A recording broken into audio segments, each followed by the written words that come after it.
चलो स्टार्ट करते हैं। कल हमने सिद्धासन तक आए थे, ठीक है। अब सिद्धासन के लाभ से स्टार्ट करने वाले हैं। तो देखिए इसमें सिद्धासन के जो एक साथ लाभ दिए गए हैं। मोक्ष द्वार का भेदन करने वाला है, 72,000 नाड़ियों का मल दूर करने वाला होता है, निष्पत्ति अवस्था मिलती है, निष्पत्ति यानी समाधि की अवस्था प्राप्त होती है सिद्धासन से, और आत्मध्यायी आत्मा का अध्ययन करने वाला, ठीक है, और मिथहारी और 12 साल तक 12 साल तक अभ्यास करने वाला, ये निष्पत्ति अवस्था प्राप्त होती है इनसे, ठीक है। आत्मध्यायी, मिथहारी और 12 साल तक अभ्यास करने वाला, ठीक है। तीनों बंद अनायास लग जाते हैं सिद्धांत। ये एक साथ लाभ दिए गए हैं। मोस्ट वेरी वेरी इंपॉर्टेंट है, इनको ध्यान रहना चाहिए आप लोग को। निष्पत्ति अवस्था देखिए, जब रुद्र ग्रंथि का भेदन हो जाता है ना, निष्पत्ति, तब निष्पत्ति अवस्था आती है। रुद्र ग्रंथि का भेदन हो जाता है तो। और उन्मन्य अवस्था यानी समाधि की अवस्था है। समाधि का एक नाम उन्मन्य भी कहा गया है, जो समाधि के पर्यायवाची बताए गए नादानुसंधान चैप्टर में जब आएंगे तब, ठीक है, उसमें उन्मन्य मनोन्मन्य शब्द आएगा। और ये जो निष्पत्ति अवस्था है, ये नादानुसंधान की 4 अवस्था है। उसमें जो ये भी समाधि की अवस्था है, आरंभा, घटा, परिचय और निष्पत्ति, लास्ट वाली जो निष्पत्ति अवस्था होती है, ठीक है। इसमें निष्पत्ति अवस्था की बात की गई है। चलो नेक्स्ट। इसमें न आसनम सिद्धम सदृश्यम, न कुंभ केवलो, न खेचरी समा मुद्रा, न नाद सदृश्यो लय। बोला गया है कि सिद्धासन के समान कोई आसन नहीं है, यानी सबसे प्रमुख माना गया है सिद्धासन को, ठीक है।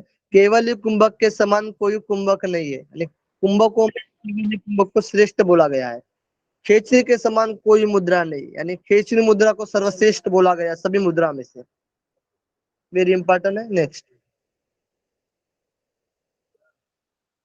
नाद के समान कोई लय नहीं है। और करोड़ों सवा करोड़ लय के प्रकार बताए गए हैं भगवान शिव ने, है ना। उसमें से एक नाद है, वो भी लय है ना। तो जो नाद है वो लयों में श्रेष्ठ बोला गया है। जैसे ऐसे सवा करोड़ लय है, ठीक है, उनमें से जो प्रमुख है ना, श्रेष्ठ बोला गया है, उसको नाद को बोला गया है, ठीक है। अब देखते हैं पद्मासन। सिद्धासन देख लिया हमने, अब देखते हैं पद्मासन, उसके बाद सिंहासन, उसके बाद भद्रासन देखेंगे।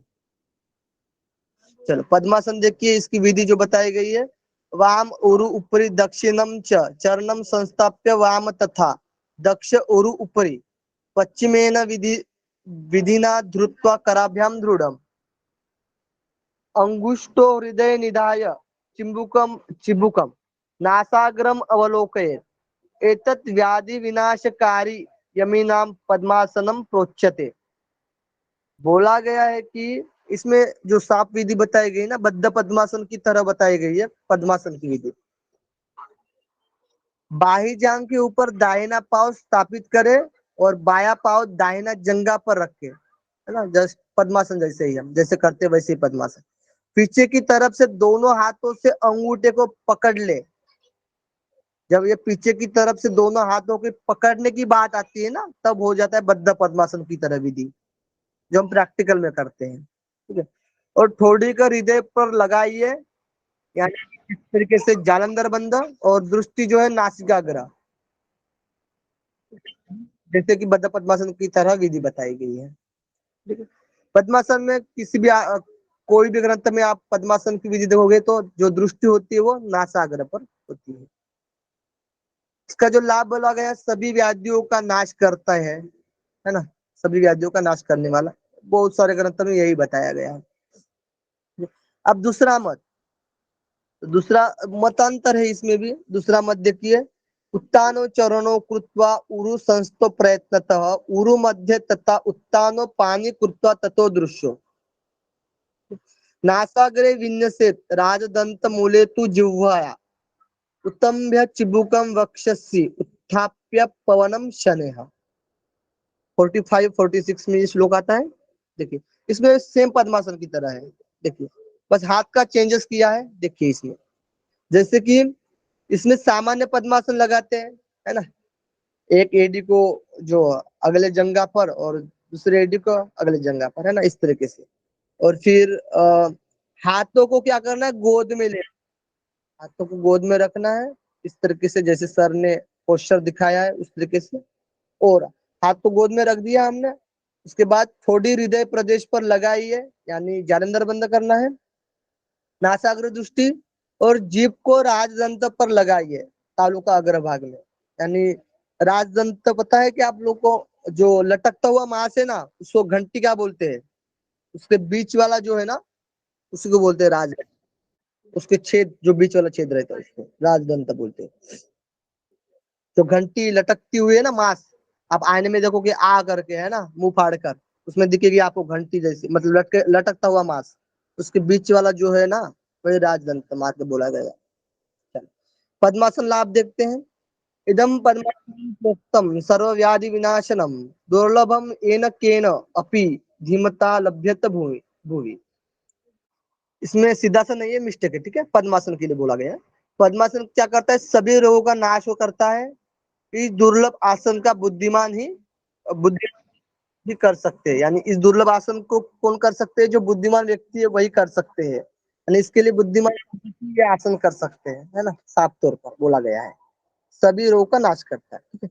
पश्चात उक्त मतसेंद्र मत, बात का मत मत्स्येंद्रनाथ का है, जो अभी का जो मत बताया गया था ना, वो मत्स्येंद्रनाथ का था, ठीक है, बाद वाला जो मत है वो ध्यान रखिए।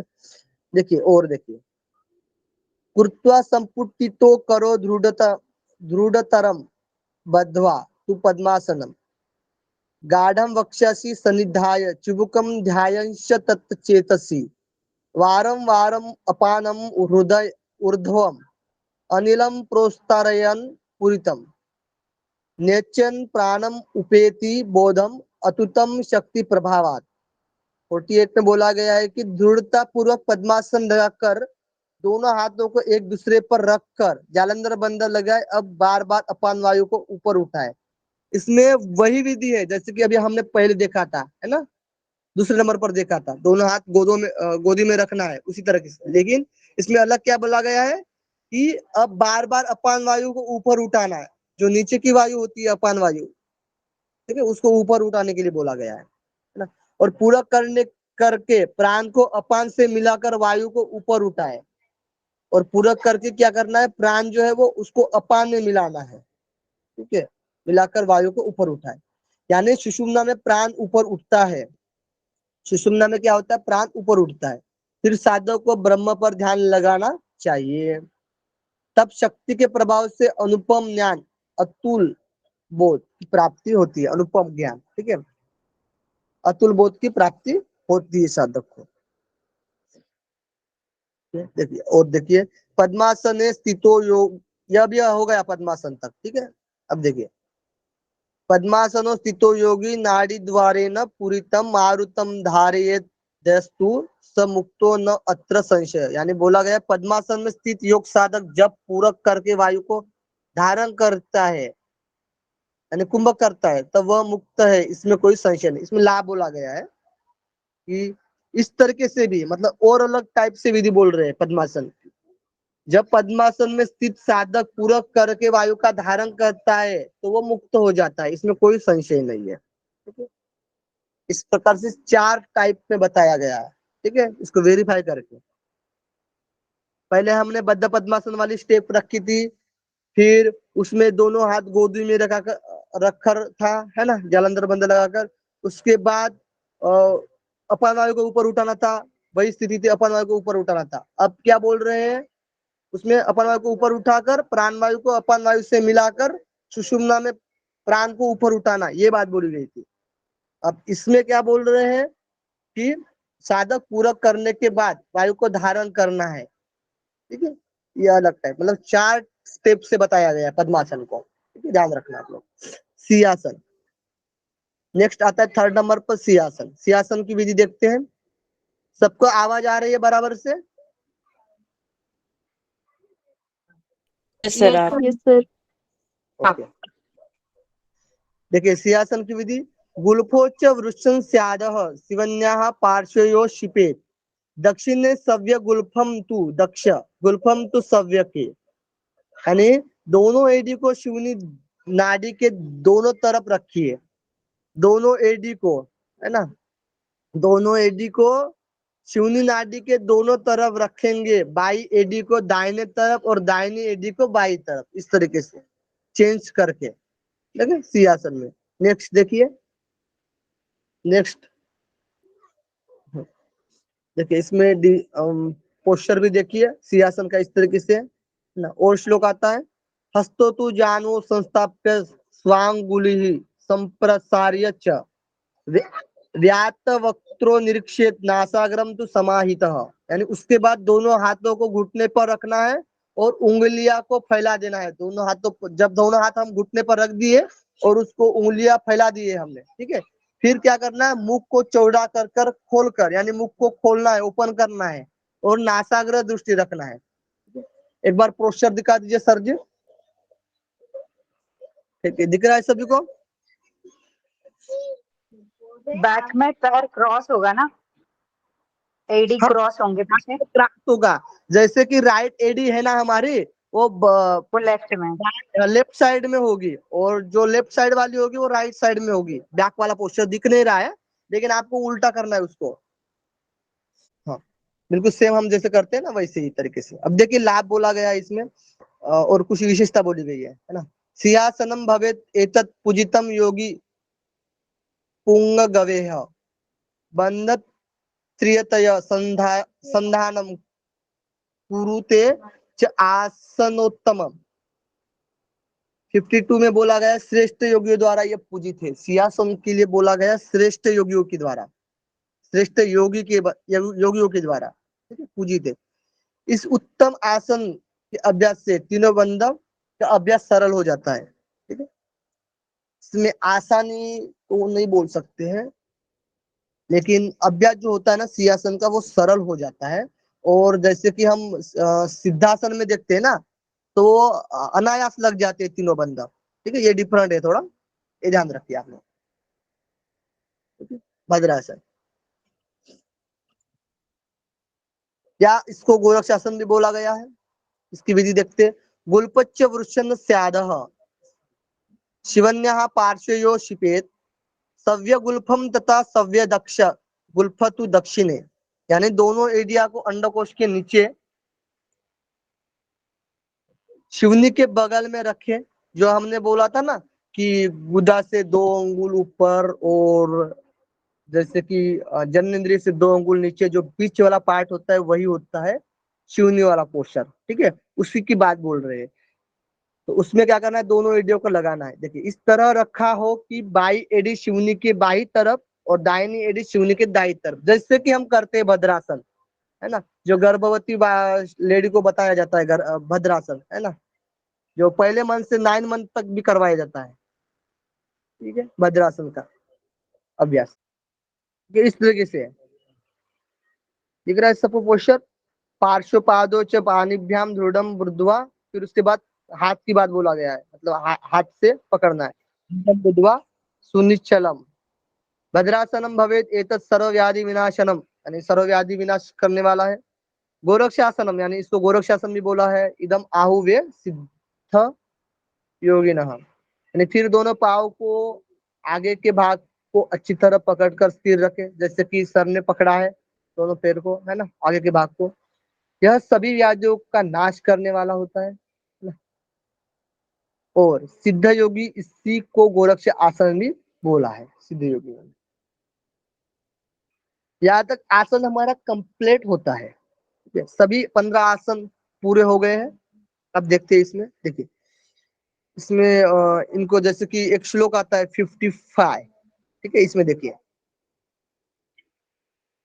एवं आसनम मंदेशु योगिंद्र विगत श्रम अभ्यस्त नाडिका शुद्धि मुद्रादि पवन क्रियायाम, यानी आसनों के अभ्यास के बाद थकान दूर हो जाए तब, जब हम आसन का अभ्यास कर लिया, अब हमारा थकान दूर हो गया, अब उसके बाद क्या करना है, नाड़ियों की शुद्धि और मुद्रा और प्राणायाम का अभ्यास करना है। इसमें वैसे तो श्लोक के हिसाब से तो इसमें पहले मुद्रा है, उसके बाद प्राणायाम दिया है। एक मिनट थोड़ा सा ऊपर करिए, कंफ्यूज हो सकती है आप लोगों को। एवं आसने बंदेषु योगिन्द्रम विगत श्रम अभ्यासेन नाड़ी शुद्धिम बुंद्रादि पवन क्रिया।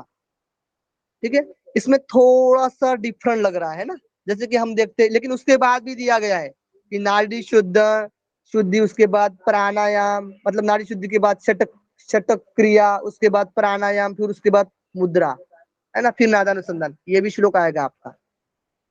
लेकिन इसमें थोड़ा डिफरेंट है कि पहले मुद्रा लिया है, उसके बाद प्राणायाम लिया है। ठीक है, ये आपको ध्यान देने वाली बात है। ठीक है, उसको ध्यान रखिए। नेक्स्ट देखिए, अब हठ प्रदीपिका में हठ योग के अभ्यास का क्रम देखिए, है ना। देखिए 56 नंबर श्लोक में बताया गया साफ साफ, आसनम कुंभकम चित्रम मुद्राख्यम करणम तथा अथ नादानुसंधानम अभ्यासानुक्रमो हटे। यही श्लोक हट्ट रत्नावली में भी मिलेगा। ठीक है आपको। देखिए, आसन कुंभक मुद्रा और नादानुसंधान, उसका क्रम बताया गया। नेक्स्ट, आसन कुंभक मुद्रा नादानुसंधान। तो सर क्या 55 वाला श्लोक किसी और मत के अनुसार है क्या, किसी और गुरु मत के अनुसार है? एक मिनट, व्याख्या में हो सकता है,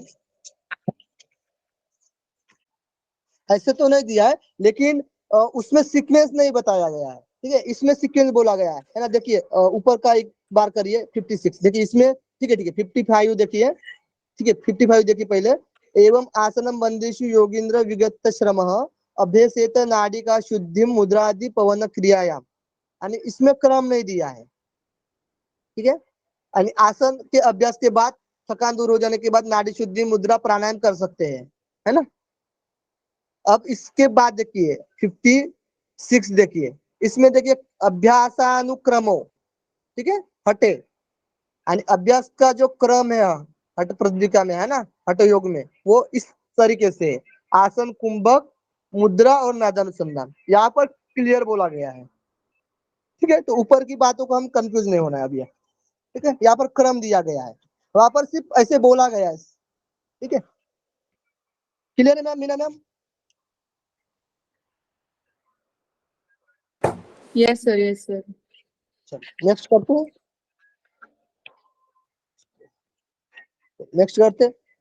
किस साधक को 1 साल में सिद्धि मिल जाती है, यानी शीघ्र सिद्धि का उपाय देखिए। तो ब्रह्मचारी ब्रह्मचार्य का पालन कर रहा है, ब्रह्मचारी हो रहा है ना। मितहारी यानी आहार एक अति ज्यादा नहीं और अति कम भी नहीं ले रहा है। त्यागी, है ना, जो त्यागने वाली चीज है उसको त्यागना ही पड़ेगा, त्यागी। और योग परायण, योग का अभ्यास करने वाला, योग, ठीक है, योग का अभ्यास करने वाला योग परायण। अब्धात ऊर्ध्व भवेत सिद्धो न अत्र कार्य विचारणा। जो साधक ब्रह्मचारी मितहारी त्यागी योग परायण, ऐसे साधक को 1 साल या उससे अधिक समय में सिद्धि मिलती है। क्वेश्चन आ सकता है 1 साल में किन किन को सिद्धि मिलती है, तो ब्रह्मचारी को मिलती है, मितहारी को, त्यागी को, योग परायण को, ये चारों आपको नाम याद होने चाहिए। और वैसे ही योग चूड़ामणि में भी यही बोला गया है, ब्रह्मचारी मितहारी त्यागी योग परायण को सिद्धि मिलती है 1 साल में या उससे अधिक। अब जैसे इसमें, जैसे सिद्धासन में हमने पढ़ा था ना 12 साल में सिद्धि कैसे है, तो आत्मध्यायी और मितहारी और साधक अगर 12 साल तक सिद्धासन का अभ्यास करता है, तो हमने उसमें देखा था कि निष्पत्ति अवस्था की प्राप्ति होती है ना। इसी तरीके से ब्रह्मचारी मितहारी त्यागी योग परायण का जो साधक अभ्यास करता है, तो 1 साल में या उससे कुछ अधिक साल में, यानी उससे कुछ अधिक समय में सिद्धि मिल जाती है। ये, इसमें कोई संशय नहीं है। ठीक है, ये थोड़ा सा डिफरेंट है, ये ध्यान रखिए। निष्पत्ति की अवस्था प्राप्ति होती है, यही अभी देखा हमने सिद्धासन के अभ्यास में। अब कुछ महत्वपूर्ण सवाल देखते हैं, जैसे कि 2023 में फरवरी में आया हुआ है, जस्ट अब भी एग्जाम हुआ था ना फरवरी वाला, उसमें जैसे कि सूची दी गई है। सूची ए में देखिए, निधिध्यासन, आत्मनिवेदन, अल्पद्वारम, नाद स्फुटतम। ठीक है, उसके बाद नेक्स्ट सूची में दिया है मठ, हठ सिद्धि, ज्ञान साधना और भक्ति। तो उसमें आप मिलान कर सकते हो, आंसर दे दीजिएगा। पहला होगा। पहला है ए, फर्स्ट पहला फर्स्ट होगा। पहले में क्या आएगा, निधि ध्यासन, ज्ञान साधना में आ जाएगा आत्मनिवेदनम, ये 4 भक्ति, आत्मनिवादन भक्ति, अल्प अल्पद्वार भक्ति, मठ और अल्पद्वार नागस्फुरण हठ ना सिद्धि। हट सिद्धि, अल्पद्वार मठ है, नागस्फुरण हट सिद्धि। नेक्स्ट, ठीक है। ये हम तो और डिटेल्स में भी पढ़ सकते बाद में भी, ठीक है, वैसे बाद में करेंगे क्वेश्चन, ठीक है। नेक्स्ट करिए, फिर क्लास नहीं होगी, क्वेश्चन को बाद में करेंगे। हाँ, इसको पढ़ लेंगे, 1 मिनट रुकिए। हाँ, हठ प्रदीपिका में कितने आसनों की चर्चा है, बताइए। 15 15 15 आसन की चर्चा। हाँ, हठ प्रदीपिका में 4 महत्वपूर्ण आसन, सिद्ध पद्म, पद्मासन, सिंहासन, गदासन। हठ प्रदीपिका में सर्वश्रेष्ठ आसन, सिद्धासन। आसन सिद्धासन।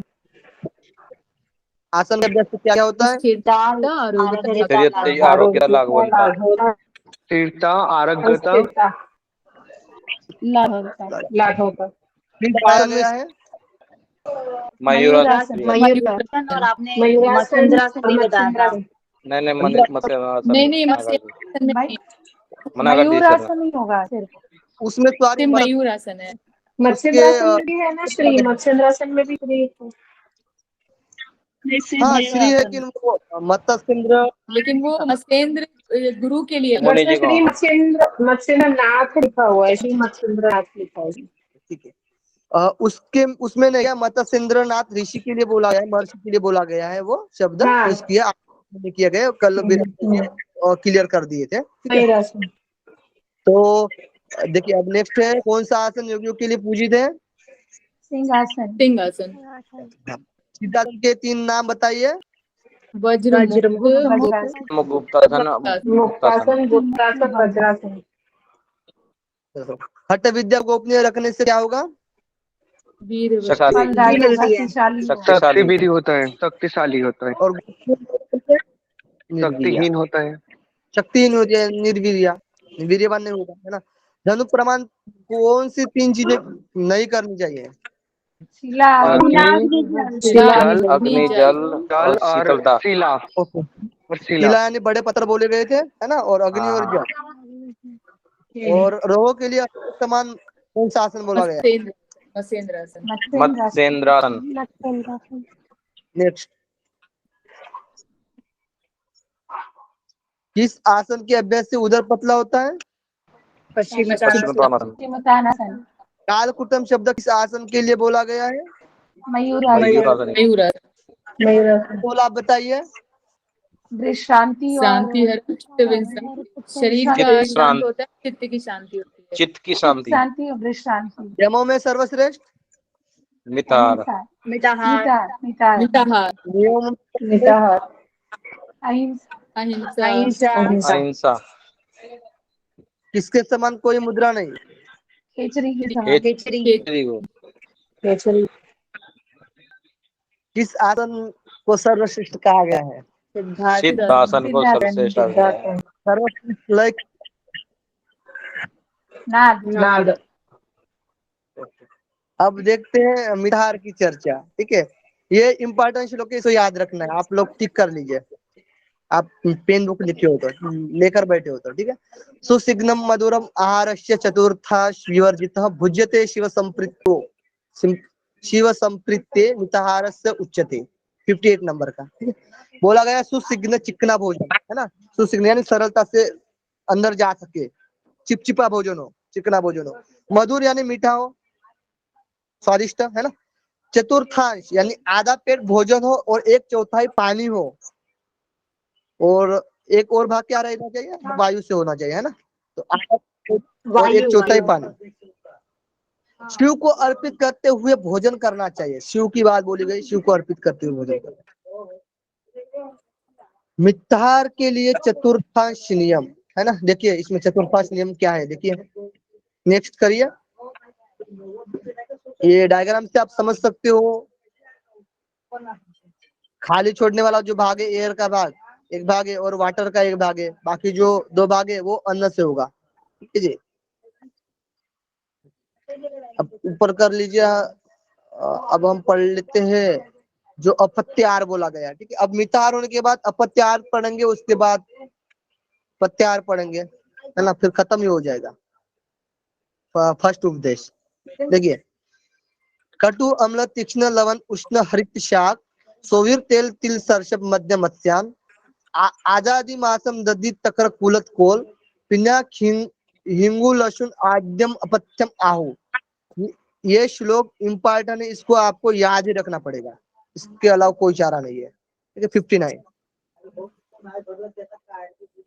क्या नहीं खाना चाहिए, तो कटु अम्ल तीक्ष्ण लवण, ये 4 रस है ना, कटु अम्ल तीक्ष्ण लवण, और उष्ण यानी उष्णित गरम जो चीज होती है वो नहीं खाना चाहिए। हरी शाक यानी जो भी सब्जियां हरी होती है उसको नहीं खाना है, 5 के अलावा, वो आगे देखेंगे।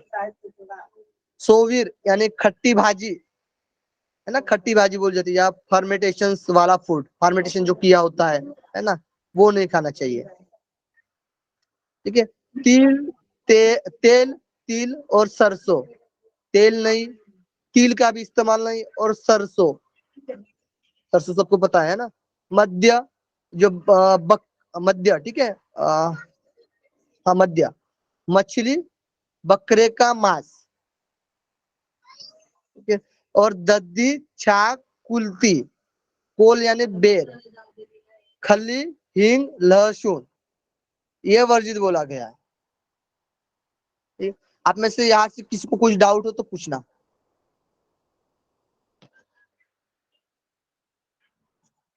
कुछ भी डाउट होता है पूछना है, ठीक है।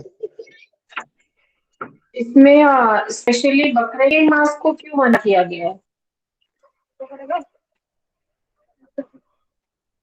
इसमें मछली भी है ना। हाँ पुंडलिक जी। हाँ हाँ जी, वही तो, सिर्फ स्पेशली इनके ही नाम क्यों है?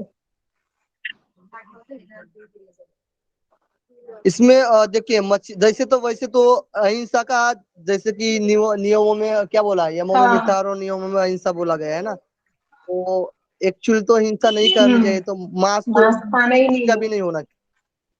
हाँ, हाँ तो वही तो, मांस तो खाना ही तो नहीं है, बट इसमें सिर्फ ये दो के ही नाम दे करके मना किया है, बाकी के नहीं, क्यों? ऐसे देखिए, ज्यादा इसमें फेमस तो ना बकरे का मांस है और मछली है ना, ज्यादा फेमस तो, है ना। फेमस क्या बोल है रहे जी? हाँ जी, इसमें बेटा ऐसे बताया गया है कि सभी मांस बोला है, बकरी आदि पशुओं का मांस, मतलब आदि लगा दिया, मतलब सभी का मांस। पर मोस्टली जैसे साउथ में फिश ज्यादा खाते हैं, या बिहार साइड में इधर की तरफ बकरा बकरी का मांस ज्यादा चलता है ना, इस वजह से ये चीजें डाल दी हैं। और पूरे भारतवर्ष के हिसाब से, लेकिन है ना, आदि लगा दिया है इसमें। आजादी, अजामाती मांस, आदि मांस मतलब सभी प्रकार का मांस। सभी मांस आ जाएंगे इसमें, आदि शब्द हाँ है, सभी धन्यवाद। मांस आ जाएंगे इसमें, हाँ। इसमें मेन बात जो है ना वो आदि है, आजादी, ठीक है, तो आदि शब्द लग गया है इसमें। तो आज यानी बकरी जैसे कि जो इत्यादि मांस है वो भी नहीं खाना चाहिए, इसमें आदि शब्द है, मेन ये फंडा है, ठीक है। जैसे तो आप देखोगे ना, जैसे कि जहाँ पर कुछ, जैसे कि सब्जी कहाँ पर उगता ही नहीं, किसी किसी इसमें, उसमें मांस ही खाना पड़ता है। जैसे समुद्र, इसमें आप इलाके में जाओगे तो उसमें मांस के अलावा कुछ नहीं मिलेगा, आपको मांस खा के रहना पड़ेगा, ठीक है। उसमें तो कोई आइडिया नहीं लगा पाओगे आप। तो इसमें आजादी मांस बोला गया है, वैसे तो आदि आ जाएंगे इसमें मांस में, ठीक है। सही बोला आपने, लिखा ना, गुड। चलो नेक्स्ट, कुल्थी। कुल्थी अभी इसमें सर्च करना पड़ेगा, आपको दिखाना पड़ेगा उसका चित्र। दाल होता मेरे है, पास दाल प्रेजेंट, होती दाल है, होता दाल है एक होती है एक प्रकार तरह की, की। जिसको मतलब स्टोन वगैरह में खाया जाता है, कुल्थी की दाल होती है।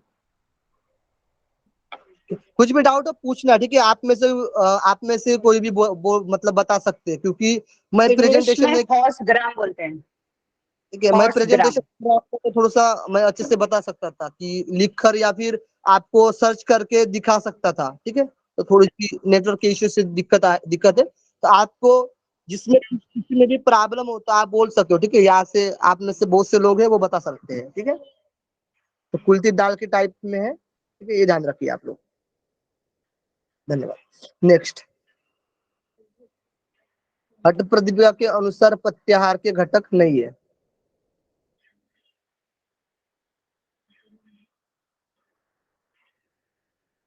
दही ऑप्शन 2, दही और 2 और दही 2 और और 5। 2 और 5 बी है ना? ऑप्शन। दही और तिल। ओके, बाकी सब इसमें आ जाएंगे पत्ते। चलो नेक्स्ट, भोजनम, जिसमें इसमें बोला गया है, देखिए कि और कैसे नहीं खाना चाहिए, और वर्जित बोला गया है। जैसे कि भोजनम अहितम विद्यात पुनरम पुनरपि उष्णीकृतम वृक्षम अति लवणम अम्लयुक्तम कदशनम शाको शाको उत्कटम वर्जम। यानी क्या नहीं, इसकी चर्चा बोली गई है कि फिर से गर्म किया हुआ भोजन नहीं खाना चाहिए। ठीक है, जैसे कि एक तरह से विष की तरफ माना जाता है फिर से गर्म किया हुआ भोजन। ठीक है, और रूखा रूखा भोजन नहीं खाना चाहिए, वो तो जाएगा नहीं अच्छे से, है ना। रूखा नहीं भोजन खाना चाहिए, तो पचेगा भी नहीं अच्छे से। अधिक नमक या खट्टाई वाला भोजन नहीं खाना चाहिए, इसको भी वर्जित बोला गया है। और वर्जित शाक भी ना खाए। और वन्नी यानी अग्नि स्त्री पति सेवा नाम वर्जनम आचरित, यानी अग्नि स्त्री लंबी यात्रा का त्याग करना है। अब गोरक्ष के अनुसार बोला गया है कि वर्जयेत दुर्जन प्रांतम वन्नी स्त्री पति सेवनम प्रातः स्नानम उपवास आदि काय क्लेश विधिम तथा। यहाँ गोरक्षनाथ का जिक्र है कि अग्नि स्त्री और पथ्य यानी लंबी यात्रा वर्जित कहा गया है। सुबह का स्नान और उपवास को भी वर्जित बोला गया। नेक्स्ट,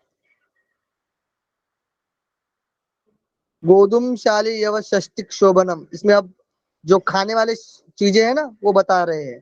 क्षीर आज्य खंड नवनीत सीता मधुनी शुंठी पटोलक फलादिक पंचशाकम मुर्दम आदि दिव्यम उदकम च यमींद्रम पथ्यम। यानी गेहूं चावल, जो 60 चावल यानी 60 दिन में तैयार होने वाले, सुपाच्य अन्न, दूध घी खांड मक्खन मिश्री मधु, सूंठ परवल आदि जैसे फल। सूंठ परवल आदि जैसे फल भी नहीं खाना है, सॉरी खाने के लिए बोला गया। और पंचशाक का जिक्र है, देखिए ये खाने के लिए बोला गया है। जैसे हमने बोला था ना JBC MP, यानी जीवंती बधुआ चोलाय मेघनाथ पुनर्नवा। मूंग वर्षा का जल उत्तम साधकों के लिए यह पत्ते कहे गए। ये सारी बातें, जो जितनी बातें अभी तक बोले हमने, वो सारे पत्ते के लिए बोला गया। ऊपर करिए एक बार फिर से, सारा दिखा दीजिए सबको। हाँ ठीक है, यहाँ से रहने दीजिए। गेहूं चावल जो 60, ठीक है। इसमें दिक्कत आ रही तो बोलिए, मतलब किसी को कुछ प्रॉब्लम हो तो बोलिए। सूंठ क्या होता है सर? क्या सूंठ। सूंठ आप में से सौंठ बताइए। होता है ड्राई जिंजर, सौंठ। Okay, thank you. और किसी को प्रॉब्लम हो तो बताइए, ठीक है। आप में से ही बताना है, आंसर को देना है।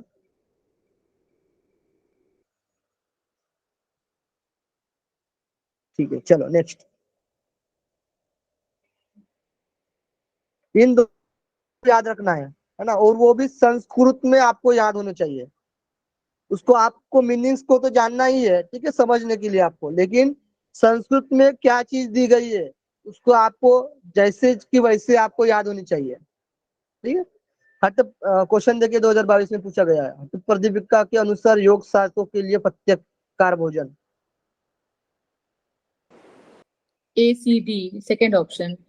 सेकंड ऑप्शन है ना, STD। यानी देखिए इसमें जो पांच शाक बोला गया है ना, वहां से क्वेश्चन आया 2022 में, इसलिए JBC MP उसकी ट्रिक ध्यान रखिए। जीवंती बधुआ मेघनाथ पुनर्नवा चोलाई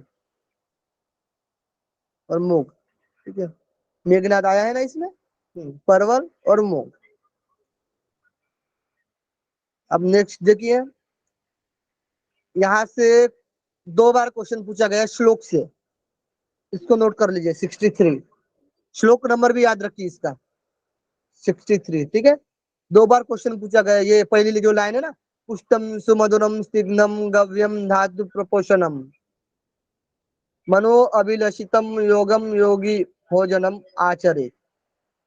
ये पुष्टम सुमधुरम स्निग्धम गव्यम धातु प्रपोषणम इस लाइन को तोड़ दिया था और सीक्वेंस में करने के लिए 2 बार पूछा गया था। ठीक है, तो जैसे कि वैसे याद रखना है आपको। पुष्टम सुमधुरम सिग्नम गव्यम धातु प्रपोषणम। देखिए नेक्स्ट इसका व्याख्या देखते हैं। पुष्टिकारक हो, सुमधुर, मधुर हो, स्निग्ध यानी चिकना हो, गाय के दूध से बनी चीजें हो, धातु का पोषण करने वाली और मनो को भाने वाली चीजें होनी चाहिए।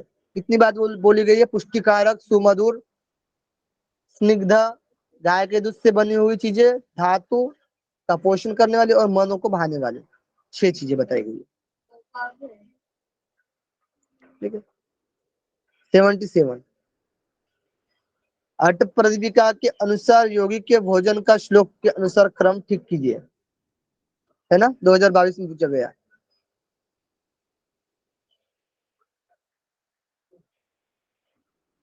पुष्टिकारक हम बताइए 2 नंबर सेकंड ऑप्शन CED।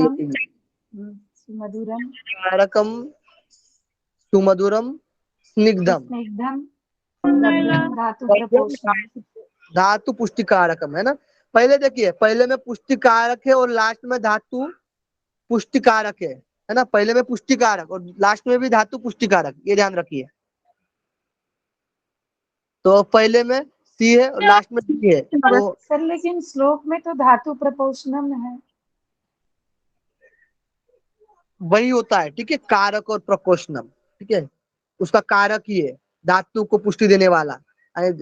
जो सप्त धातु बोले गए हैं ना, रस रक्त मांस मेद मस्ति अज्जा, है ना, अस्थि मज्जा शुक्र। ठीक है, इसको पोषण करने वाले यानी इसके कारक। जो हम खाएंगे तो क्या रहेंगे? उसे धातु को पोषण करने वाले कारक रहेंगे ना। ठीक है, एक ही बात होती है। नेक्स्ट युवा, देखिए अब कौन कौन योगाभ्यास कर सकते हैं? तो युवा, वृद्धो, अतिवृद्धो व व्याधि दुर्बल अपि वा अभ्यासात सिद्धिम आपनोति सर्व योगेषु अतनिंद्रितः। ठीक है, 64 नंबर। यानी युवा, वृद्ध, अतिवृद्ध, बीमार, दुर्लभ, यानी 5 बोले गए है ना, 5 बताए गए भी। अगर आलस्य रहित होकर अभ्यास करें तो उनको भी योग में सिद्धि मिल जाती है। हम बोलते कि बीमार नहीं कर सकते, ठीक है, बीमार भी कर सकते हैं, दुर्लभ भी कर सकते हैं, अतिवृद्ध भी कर सकते हैं। ठीक है, ये ध्यान रखिए। Next 65 number. क्रिया युक्तस्य सिद्धि स्यात् अक्रियस्य कथम भवेत् न शास्त्र पाठ मात्रेण योग सिद्धि प्रजायते। इसमें अभ्यास की बात बोली गई है ना, सिर्फ शास्त्र पढ़ने से सिद्धि नहीं मिलेगी। देखिए, अभ्यास करने से सिद्धि मिलेगी, बिना अभ्यास के कोई कैसे सिद्धि प्राप्त कर सकता है? सिर्फ शास्त्र पढ़ने से योग में सिद्धि नहीं मिलती। ठीक है, इसके लिए अभ्यास करना जरूरी है ना। जैसे कि पतंजलि में बताया गया है, सतु दीर्घकाल निरंतर सत्कार आसेवित दृढ़ भूमि, है ना। जैसे जैसे हम अभ्यास करेंगे सतु दीर्घकाल और निरंतर, जो दृढ़ भूमि होगा ये अभ्यास, है ना। अब जो हम साधना कर रहे हैं उसमें दृढ़ भूमि होगी ही। चलो नेक्स्ट 66। न वेश धारणम सिद्धे कारणम न च तत्कथा क्रिय एव कारणम सिद्ध सत्यम एतत् न संशय। यानी सिर्फ खास तरह का वस्त्र धारण करने से भी सफलता नहीं मिलती। जैसे कोई कोई दिखता है ना कि जो क्या बोलते हैं, पीले येलो कपड़े लगा लेते हैं और साधु पकड़ते हैं, है ना। तो सिर्फ कपड़े धारण करने से नहीं होगा, वो महाराज नहीं बन जाएगा। ठीक है, न सिर्फ योग की बातें करने से सफलता मिलती है ना। हमारे योग में भी बहुत सारे योग की बातें करने वाले भी होते हैं ना, सिर्फ, तो भी सफलता नहीं मिलती। अभ्यास करना जरूरी है। तो सिर्फ अभ्यास से ही फल की प्राप्ति होती है। यानी आप जब तक अभ्यास नहीं करोगे तब तक नेट जीआरएफ भी नहीं निकाल पाओगे। ठीक है, अभ्यास वेरी वेरी इंपॉर्टेंट है, सतत अभ्यास करना है, यही सत्य है, इसमें कोई संदेह नहीं है। लास्ट वाला है सूत्र, है ना, श्लोक नंबर 67। लास्ट है हाँ। पीठानि कुंभकः चित्रा दिव्यानि करानि च सर्वाणि अपि हठाभ्यासे राजयोग फलाभिपदी। देखिए अलग अलग आसन कुंभक दिव्य मुद्रा या हठ योग के ये सब अभ्यास राजयोग की प्राप्ति के लिए ही बोले गए हैं, है ना, करना चाहिए राजयोग की प्राप्ति के लिए। जो आसन कुंभक मुद्रा बताई गई है सब राजयोग की प्राप्ति के लिए है। कुछ महत्वपूर्ण सवाल देखिए अब खत्म हो गया यहाँ से प्रथम उपदेश।